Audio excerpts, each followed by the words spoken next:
नमस्कार, आप देख रहे हैं इंडिया बोल रहा है। मैं हूं आपके साथ विवेक शांडिल्य। आज की सबसे बड़ी डिबेट और सबसे बेहतरीन एक्सप्लेनर के साथ, क्या अमेरिका ईरान पर हमला करके फंस चुका है? कई रक्षा जानकार ऐसा मान रहे हैं कि अमेरिका को ईरान पर हमले नहीं करने चाहिए थे, और अब जब अमेरिका ने ईरान पर हमला कर दिया है तो शायद अमेरिका के लिए यहां से निकासी इतनी आसान ना हो, क्योंकि ईरान ने पिछले 24 घंटे में लगभग 50,000 हमले किए हैं, जिसमें ड्रोन और मिसाइल दोनों शामिल हैं, और पूरे मिडिल ईस्ट को छलनी कर दिया है। एक भी अमेरिकी बेस नहीं है जिसको मिडिल ईस्ट ने छोड़ा हो। और बेशक अमेरिका कह रहा है कि मिडिल ईस्ट में ईरान पर हमले जारी रहेंगे, लेकिन कहीं ना कहीं अमेरिका अब यहां से युद्ध विराम चाहता है। कैसे? अब आइए इस खबर को समझते हैं, और उसके बाद मेहमानों के एक बड़े पैनल के साथ इस पर चर्चा भी करेंगे। विश्व में दो मोर्चों पर जंग जारी है, एक खेल के मैदान में तो दूसरे जंग के मैदान में। दोनों पिच पर जमकर बल्लेबाजी हो रही है। क्रिकेट के पिच पर कौन विजेता होगा इसका पता 8 मार्च को चलेगा, लेकिन जंग के मैदान में जीत की तारीख तय नहीं है। यानी कि ईरान के कप्तान कहे जाने वाले सुप्रीम लीडर खामेनेई के जाने के बाद खामेनेई की टीम के कई कमांडर्स के विकेट गिर चुके हैं, लेकिन फिर भी आईआरजीसी पीछे हटने को तैयार नहीं है। ये वही आईआरजीसी है जिसको बनाया था खामेनेई ने, जिसको पाला पोसा और एक मजबूत सैन्य संगठन की तरह खड़ा किया। इस्लामिक रिवोल्यूशनरी गार्ड कॉर्प्स नाम है इसका। और खामेनेई के जाने के बाद आईआरजीसी के सिर पर खून सवार है, और इसलिए भयंकर बमबारी मिडिल ईस्ट में ईरान की तरफ से की जा रही है। यहां तक कि इजराइल पर भी मिसाइलों की बारिश जारी है। तो ईरान को कितना नुकसान हुआ है, इजराइल को कितना नुकसान हुआ है, अमेरिका कहां इस वक्त खड़ा है, अमेरिका आगे इस जंग को कैसे देख रहा है, सब कुछ डिटेल पर बात करेंगे। मिडिल ईस्ट में इस वक्त लेटेस्ट खबर क्या आ रही है?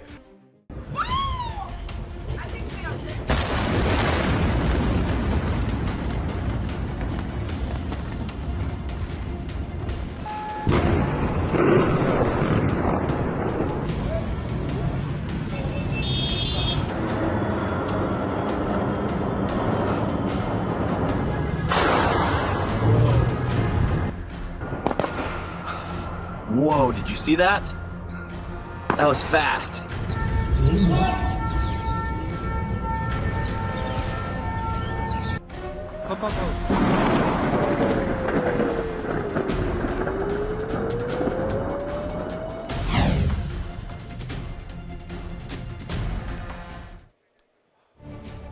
इजराइल और अमेरिका ने मिलकर ईरान पर हमला तो कर दिया, लेकिन क्या बारूदी आग भड़काने वाले और शांति के ठेकेदार ट्रंप मिडिल ईस्ट में खुद ही फंस गए हैं? और क्या उन्होंने अमेरिका को भी फंसा दिया है? और क्या अमेरिका हमला करने के बाद पछता रहा है और युद्ध विराम के रास्ते देख रहा है? खबर है कि ईरान पर हमला करने के बाद अमेरिका इस इलाके में घिर चुका है या फंस चुका है। अमेरिका को लगा था कि वो ईरान पर हमला करेगा, ईरान फौरन सरेंडर कर देगा, लेकिन ऐसा कुछ नहीं हुआ। हमले के तीसरे दिन वार पलटवार का सिलसिला जारी है। अमेरिका बार बार यह कह रहा है कि वो हमले की इंटेंसिटी बढ़ाएगा, लेकिन ईरान झुकने को तैयार नहीं है। आईआरजीसी ने मिडिल ईस्ट को छलनी कर दिया है मिसाइल और ड्रोन से। ईरान को भी काफी नुकसान हुआ है। ईरानी सुप्रीम लीडर खामेनेई समेत टॉप लीडरशिप का खात्मा हो गया है, लेकिन आईआरजीसी सरेंडर के मूड में नहीं है। खामेनेई की 2 लाख जवानों की वो सेना जिसने अमेरिका और इजराइल को सोचने को पर मजबूर कर दिया है। चलिए आपको बताते हैं, एक्सप्लेन करते हैं अमेरिका मिडिल ईस्ट में कैसे खुद को फंसा हुआ पा रहा है। खबर यह है कि ईरान पर ताबड़तोड़ हमला करने के बाद अमेरिका मिडिल ईस्ट में बुरी तरीके से घिर गया है। ईरान के खिलाफ अमेरिका और इजराइल की सैन्य कार्रवाई ने हथियारों की कमी का एक बड़ा सवाल खड़ा कर दिया है। अमेरिका की इंटरसेप्टर मिसाइलें तेजी से खत्म हो रही हैं, और विशेषज्ञ चेतावनी दे रहे हैं कि अगर युद्ध लंबा चला तो यह अमेरिका की कमजोरी को उजागर कर सकता है। अमेरिका की तरफ एक बेकाबू परमाणु मिसाइल तेजी से बढ़ी आ रही है, इमेजिन कीजिए, और ग्राउंड बेस्ड इंटरसेप्टर अगर फेल हो गए तो अमेरिका के पास इस तबाही से बचने का कोई प्लान भी नहीं होगा। पश्चिमी एशिया में उड़ती मिसाइलें और ईरान के सर्वोच्च नेता अयतुल्ला अली खामेनेई की मौत के बाद हालात तेजी से बदल रहे हैं और खतरनाक हो रहे हैं। अमेरिकी राष्ट्रपति डोनाल्ड ट्रंप खुद ये स्वीकार कर चुके हैं कि ईरान के खिलाफ इस युद्ध में आगे और अमेरिकी सैनिक मारे जा सकते हैं और ऐसे में आशंका भी जताई जा रही है कि अगर हालात बिगड़े तो इसका असर अमेरिका की मुख्य भूमि तक यानी कि मेनलैंड तक पहुंच सकता है। वहीं IRGC ने यह दावा कर अमेरिका में खलबली मचा दी है कि उसके मिसाइल और उसके हमलों से अभी तक 550 से ज्यादा अमेरिकी सैनिक मारे जा चुके हैं। वहीं दूसरी तरफ अमेरिका का हथियार भंडार भी लगातार खाली हो रहा है, इसलिए इस इलाके में लंबे समय तक युद्ध नहीं कर सकता अमेरिका। लंबे सैन्य हमले से हथियार भंडार पर दबाव बढ़ेगा। एयर डिफेंस इंटरसेप्टर मिसाइलों को लेकर यूएस की चिंता बढ़ गई है। मिसाइलों ड्रोन को हवा में रोकने के लिए इंटरसेप्टर का इस्तेमाल होता है। ईरानी मिसाइलों को रोकने की लगातार अमेरिका कोशिश कर रहा है और इसलिए इंटरसेप्टर्स का इस्तेमाल हो रहा है। ये इंटरसेप्टर्स रेडार बेस्ड मिसाइल होते हैं जो किसी भी खतरे को आसमान में देखते हैं या मापते हैं या स्कैन करते हैं। उसके बाद अचानक जैसे ही वो खतरा रेडार की पकड़ में आता है, ये इंटरसेप्टर्स फायर कर दिए जाते हैं। इसलिए जब ईरान बहुत तेजी से मिसाइलों और ड्रोन्स का इस्तेमाल कर रहा है तो अमेरिका के भी ये इंटरसेप्टर मिसाइल बहुत तेजी से खर्च हो रहे हैं। लेकिन इसमें पेच ये है कि ये इतनी तेजी से बन नहीं पाते जितनी तेजी से खर्च होते हैं। कहते हैं एक इंटरसेप्टर मिसाइल को बनाने में लगभग 3 साल का वक्त लग जाता है, लेकिन इसे फायर कर दुश्मन के ड्रोन्स या मिसाइल को निशाना बनाने में चंद सेकंड का ही वक्त लगता है। चलिए समझते हैं कि अमेरिका का हाल बेहाल क्यों है।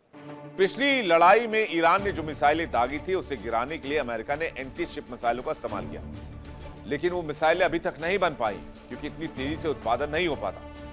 बीच में ट्रंप के टैरिफ से दुनिया परेशान थी, उस समय भी हथियार का उत्पादन नहीं हो पाया।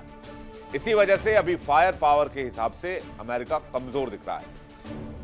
पिछली लड़ाई में अमेरिका और जो ईरान की लड़ाई थी वो काफी सीमित रही थी। उस संघर्ष में ईरान ने 500 से ज्यादा मिसाइलें और ड्रोन दागे थे। ज्यादातर ईरानी मिसाइलों और ड्रोन्स को इंटरसेप्ट कर लिया गया था। यूएस ने टॉमहॉक लैंड अटैक मिसाइल का इस्तेमाल ज्यादा किया। ये मिसाइलें दुश्मन के बुनियादी ढांचों को तबाह करती हैं। अमेरिका ईरान युद्ध में ये पहले हफ्ते में खत्म हो सकती है। अब जरा समझिए कि अगर ऐसा हुआ तो फिर अमेरिका का क्या होगा। अमेरिका किस देश से हथियार लेगा। यूएस का लंबी दूरी के एंटीशिप मिसाइलों का सीमित इस्तेमाल अगर कहीं युद्ध हुआ तो फिर संकट बढ़ सकता है। चीन के खिलाफ किसी संभावित युद्ध में हथियार जरूरी होंगे और अमेरिका अब कमजोर स्थिति में नहीं आना चाहता, इसलिए अमेरिका यहां ज्यादा वक्त भी नहीं बिताना चाहता। तो अमेरिका ने रूस यूक्रेन युद्ध में भी यूक्रेन के हथियारों से बहुत मदद की। पुतिन को हराने के चक्कर में डोनाल्ड ट्रंप ने अपना हथियार भंडार यूक्रेन को दे दिया, लेकिन अब ट्रंप समझ चुके हैं कि खतरा उन पर आ चुका है। शायद इसी वजह से ट्रंप ने यह कहा कि ईरान से जंग में अमेरिकी सैनिकों को नुकसान हो सकता है। चलिए इसे और डिटेल से समझते हैं। अमेरिका ज्यादातर हथियार यूक्रेन को बेच चुका है। हथियार की कमी से अमेरिका इस वक्त दोचार हो रहा है। सहयोगी देशों को हथियार अमेरिका देता रहा है।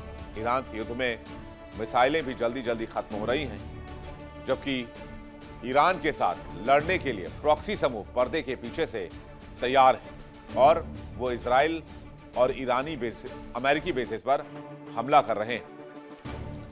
SM-3, SM-6 और थर्ड मिसाइलें तेजी से कम हो रही हैं। अमेरिका में इंटरसेप्टर मिसाइलों की कमी है। अमेरिकी डिफेंस स्टॉक तेजी से घट रहा है। अमेरिकी एयर डिफेंस पर भारी दबाव है। लगातार हमलों से सिस्टम ओवरलोड है। सप्लाई चेन पर भी गंभीर असर है। नई मिसाइल बनाने में लगभग 3 साल का वक्त लगता है। हाईटेक मिसाइलों के लिए माइक्रोचिप्स की बहुत जरूरत पड़ती है। माइक्रोचिप्स की भी कमी है क्योंकि चाइना से अमेरिका का टसल चल रहा है। लंबा संघर्ष अमेरिकी कमजोरी को यहां पर सामने ला सकता है। अब तक कौन कौन से हथियार इस्तेमाल कर लिया अमेरिका ने? अमेरिका ने B-2 स्टेल्थ बॉम्बर इस्तेमाल कर लिए हैं, लुकास ड्रोन इस्तेमाल कर लिए हैं, पैट्रियट इंटरसेप्टर इस्तेमाल कर लिए हैं। इसके अलावा third anti ballistic missile system इस्तेमाल कर लिया है। F-18 लड़ाकू विमानों का इस्तेमाल किया जा रहा है। F-16 लड़ाकू विमानों का इस्तेमाल किया जा रहा है। F-22 लड़ाकू विमानों का इस्तेमाल किया जा रहा है। A-10 अटैक जेट का इस्तेमाल किया जा रहा है। F-35 स्टेल्थ लड़ाकू विमान का इस्तेमाल किया जा रहा है। EA-18G इलेक्ट्रॉनिक अटैक विमान का इस्तेमाल किया जा रहा है। Airborne early warning and control विमान यानी कि AWACS का भी इस्तेमाल किया जा रहा है, जो कि एयरबोर्न कम्युनिकेशन रिले है। P-8 जिसका नाम पोसाइडन भी है, का भी इस्तेमाल किया जा रहा है। RC-135 टोही विमान का इस्तेमाल किया जा रहा है। MQ-9 रीपर ड्रोन का इस्तेमाल किया जा रहा है। M142 हाई मोबिलिटी आर्टिलरी का इस्तेमाल किया जा रहा है, जो कि रॉकेट सिस्टम है। परमाणु संचालित एयरक्राफ्ट कैरियर का इस्तेमाल किया जा रहा है। इसके अलावा काउंटर ड्रोन सिस्टम का इस्तेमाल किया जा रहा है। एयर रिफ्यूलर्स का इस्तेमाल किया जा रहा है, जो कि हवा में ही विमानों में ईंधन भर देते हैं। C-17 ग्लोबमास्टर का इस्तेमाल किया जा रहा है, जो कि कार्गो विमान है। और इसी के साथ C-130 हरकुलिस विमान का भी इस्तेमाल किया जा रहा है। अब सिर्फ ईरान को रोकने के लिए इतनी बड़ी संख्या में हथियारों का इस्तेमाल और इसको अफोर्ड करना कोई बच्चों का खेल नहीं। अमेरिका इस बात को भली भांति जानता है। इसलिए अमेरिका चाहता है कि ईरान वाले मामले को जल्द से निपटाकर यहां से मिडिल ईस्ट से फारिग हुआ जाए, क्योंकि अगर यहां लंबे वक्त तक अमेरिका फंसा तो पड़ोस में चाइना खेल कर जाएगा। चाइना कैसे खेल कर जाएगा? चाइना की नजर ताइवान पर है और साउथ चाइना सी से सारा फायर पावर मैक्सिमम उठाकर अभी डिप्लॉय किया हुआ है अमेरिका ने मिडिल ईस्ट में, और अमेरिका का पूरा फोकस मिडिल ईस्ट है। ऐसे में चीन की नजर ताइवान पर बहुत लंबे समय से है और ये चीन के लिए एक गोल्डन अपॉर्चुनिटी की तरह है। इसलिए कहा यह जा रहा है कि मिडिल ईस्ट में हमला करके अमेरिका फंस गया। दूसरी एक और रिपोर्ट आई है जिसमें CIA की रिपोर्ट, उसमें कहा गया है कि ईरान ने परमाणु बम भी बना लिया है। तो क्या इस बात को लेकर भी ट्रंप टेंशन में है? अगर तेहरान के पास तो परमाणु बम है तो फिर यह बहुत बड़े खतरे की घंटी है, और ये सिर्फ अमेरिका और इजराइल के लिए नहीं, पूरी दुनिया के लिए खतरे की घंटी है। IAEA ने कहा है कि ईरान के परमाणु ठिकानों पर हमला हुआ है और उसका रेडिएशन लीक करने का भी खतरा है। तो क्या तेहरान परमाणु बदले के बारे में तो नहीं सोच रहा है? अमेरिकी टेंशन इसलिए भी बढ़ी है क्योंकि ईरान पड़ोसी देशों के साथ अमेरिकी एयरबेस को निशाना बना रहा है। अब तक 550 से ज्यादा सैनिक मारे गए हैं। IRGC का दावा आपको सुनवाते हैं।